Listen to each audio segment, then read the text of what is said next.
What do you mean I can't smoke in here? Whatever. Hey everybody, Steve Giammona from the Steve Giammona Show here. In this episode, I talk with Nate Darling. Nate runs Darling New Media Studio. It's the studio where I record my podcast out of in Sacramento. We talk about how he got his start, how he got the studio off the ground, what is going to happen to his studio with the whole coronavirus thing. It's a good talk. Check it out. Welcome to Steve Giammona Show.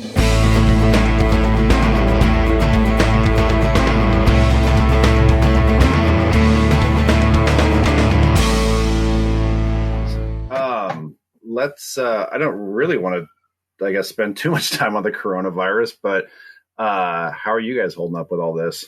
You know, it's been interesting. We have my father-in-law lives in the house behind us. It's the same property, but the house behind us. And he is 75 years old. So he has been not locked in his house because he does go out in the yard, but he has been at home ever since this started like 3.5 weeks ago. So there's that. My wife is in an essential job, so she is going to work now. As far as me with the podcast studio, technically we're a media company, so we're allowed to be open, but for anybody to come in and do a show at the studios is technically a violation of the order. I mean, it's a gray area, but ultimately it's kind of up in the air. And then for a lot of our business clients, this has hit their business pretty hard. So everybody is just really sort of taking a step back and kind of assessing where they are with everything. Yeah. She's not going into her office, right? She's able to work from home. No, she's going into her office. Oh, wow. Okay.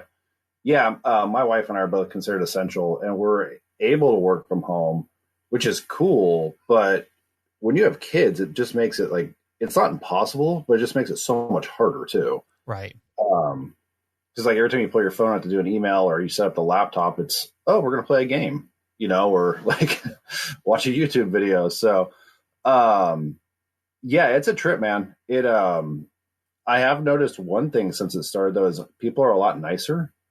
And like I went on a walk the other day for like an hour and a half, and I must have said hi to 20 strangers, and everybody, hey, how you doing? You good? I'm like, yeah. And it's just people just around my neighborhood. I have no idea who they are. But it seems to be bringing people together, even though people are apart. So it's a weird thing. Yeah, I think that might come down to they don't get to see anybody anymore. So under normal circumstances, you see people all the time and they just irritate the heck out of you, either at your office or you're out shopping at the mall. There's tons of traffic. Now, if you're at home, you never see anybody. So when you see someone other than your family, you're like, hey. Yeah. It's a weird thing, man. Like, we really struggled with it because our oldest, her school closed, I think like on the 10th or something like that. It's been almost a month now. But then our youngest, her private in-home daycare is still open and it's limited. There's like 1 to 2 other kids there. And she's like, hey, I mean, if you want to send them, you can. So we pulled them out for a week. And then they went back last week for just a few hours a day. But it still was that thing where you're just like, am I doing the right thing? Like, I have to keep my job going. It just kind of was a sucky situation. But I think it's good for them too.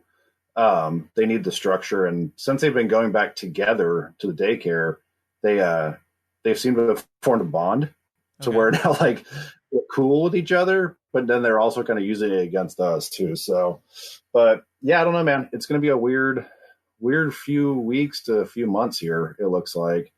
So I just read something that might be the shelter in place might be until May. It's been extended, I believe, until April 30th. That was the recommendation from DC.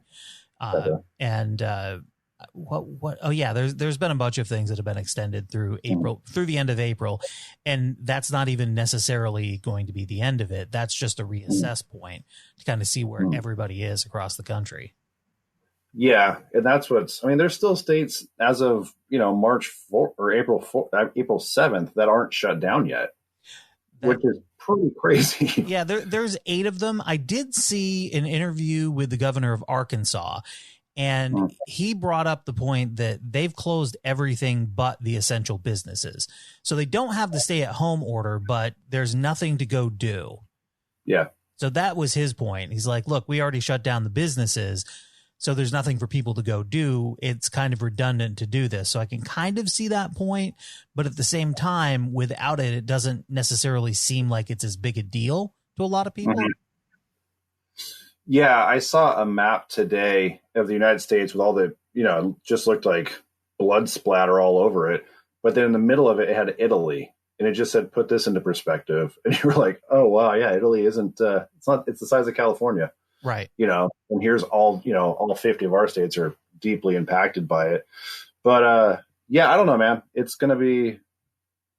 just a super weird time. And it's not just like the shelter in place. Like, I don't know, I wash my hands pretty frequently. I'm a pretty clean person. But the other day I made a salad for dinner for the family. And halfway through, I was like, oh, shit, I don't think I washed my hands. So there's that. So I just kind of tossed that salad. But it, so to speak. Yeah. So no pun intended. But it's just a weird adjustment, So, but yeah, so I guess I should mention I'm here with Nate Darling, owner of Darling New Media Studios, where I run the podcast out of. So I've known you, kind of, I think we got into contact around Christmas time of 2019. How did Darling New Media become? Because it's such a cool thing, and I haven't done too much research. Basically the way I found you is I just Googled Podcast Studio Sacramento. Right. And you were the only guy that popped up. And I was like, wow, there's only one of these? And there's only one quite like us. There are other options. There are other recording studios, but we are podcast specific. And it sort of came out of me being downsized out of a job because at the end of 2018, I was let go from my job at Fox 40 local TV station. And I looked at my skill set and I looked at what I could do and where media was going over the next 5 to 10 to 15 years.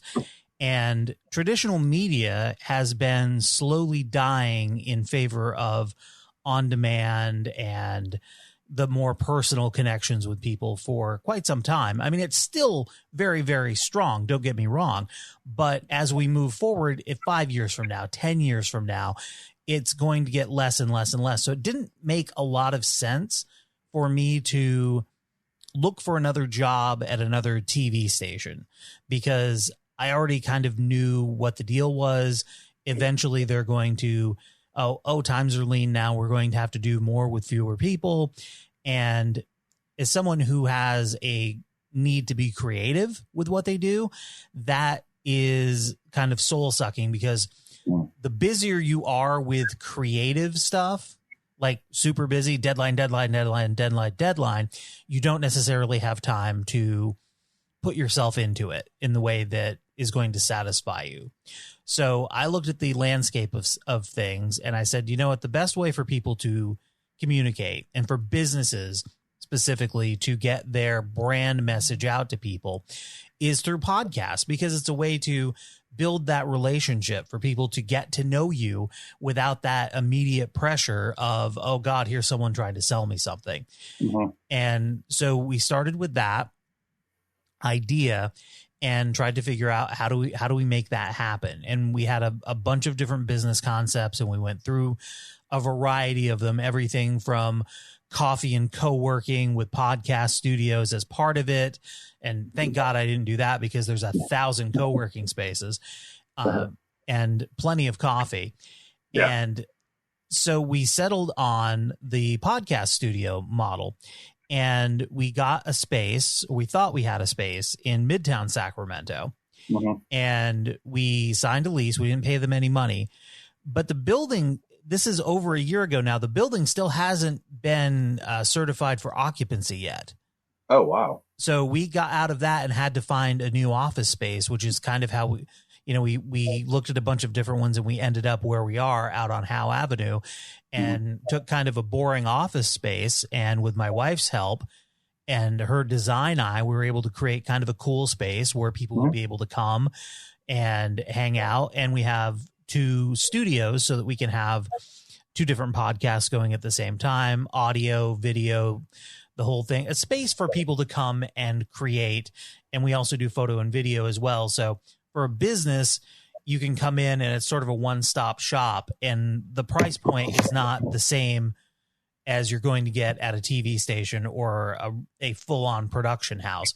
And I've got 20 years of experience in TV. I know I'm going to be turning out the same or better quality than you're going to get anywhere else. Yeah. So what'd you do for Fox 40? What were you doing there? I was the on-air promotions manager. So I handled all of their on-air marketing for the TV station for 5 years. Yeah, 5.5 Wow, that's years. awesome. I've always been kind of curious what it'd be like to work at a news station.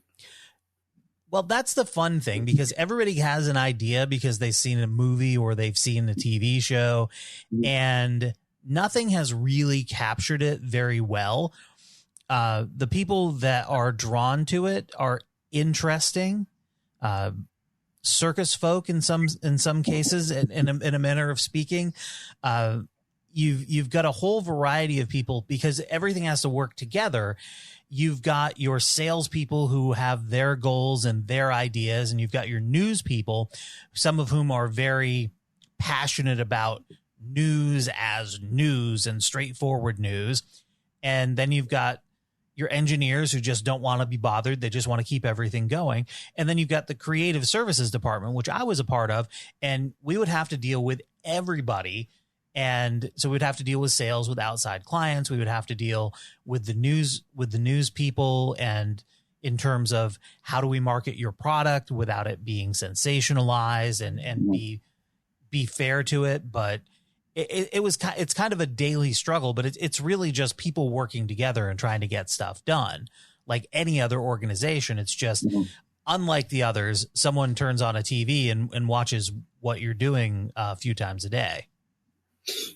Yeah. How did you kind of get into it? Did you go to school for it, or is it just kind of, I feel like, go ahead. No, I did. I have a degree in mass communications from State University of New York at Plattsburgh. When I got out of college, I started working in radio, which at the time was really fun, but you did not make money in radio unless you were working in a really big market. And that is still kind of the case. If you think someone who's working in local radio is rolling in it, they are probably not. But you get to hear them on the air, so it's bigger than life. It's a fun job to have. At a certain point, radio started to become more corporately owned, and with that, you would get station clusters, and we've got station clusters here in Sacramento that are like 5, 6, 8, 10 stations in one building. And that means instead of having 5 to 7 on-air people for each one, you might have 10 running 5 stations or more, and they're on this station and that station. So the number of jobs was not that great. So when the station I worked at flipped formats and everybody got let go, I made the transition to TV, and my first legitimate paid TV job, they brought me in to run the audio board for the local cut-ins for the Today Show. Oh, wow. Because the person who was doing it had an 8 a.m. class and had to leave right after the morning show was over at 7. Oh, wow. Okay. So that was my first TV job. And it was literally the same thing I was doing in radio, running an audio board. Mm. Hey, everybody. If you liked what you just heard and you'd like to hear more than just a 14-minute long clip, like and subscribe to Steve Giammona Show. It can be found on YouTube, Spotify, Stitcher, Apple Podcast, and anywhere else you get your podcasts. Thanks again, everybody. Really appreciate it. Okay. Does that work?